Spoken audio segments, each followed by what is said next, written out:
భద్రాద్రి కొత్తగూడెం జిల్లా చర్ల మండలంలోని ఓ గిరిజన గ్రామానికి చెందిన వ్యక్తి ఒకే ముహూర్తానికి ఇద్దరు వధువుల మెడలో తాళి కట్టబోతున్నాడు.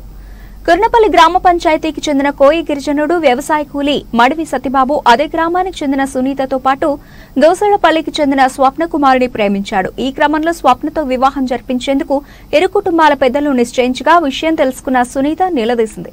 ఇరువురికి సర్ది చెప్పేందుకు పెద్దలు ప్రయత్నించినా ఫలించలేదు. దీంతో సత్యబాబు ఇద్దరితోనూ ఎర్రబోర్లో ఏడాది క్రితం కాపురాన్ని ప్రారంభించాడు. ప్రస్తుతం సునీత స్వప్నకు ఒక్కో సంతానం ఉన్నారు.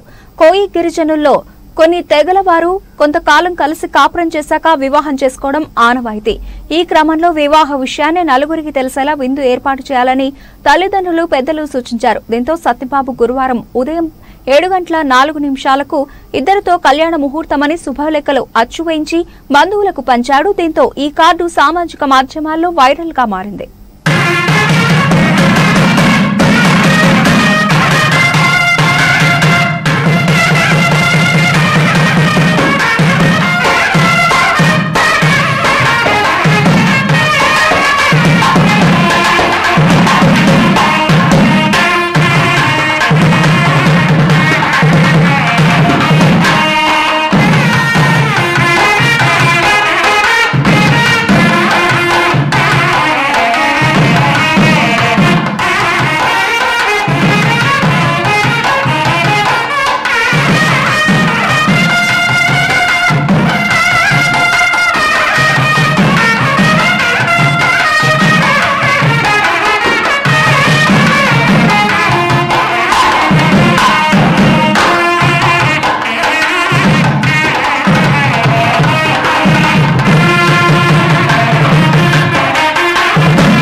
ఈ వీడియో మీకు నచ్చితే లైక్ చేయండి, షేర్ చేయండి, మా ఛానల్ ని సబ్స్క్రైబ్ చేయండి.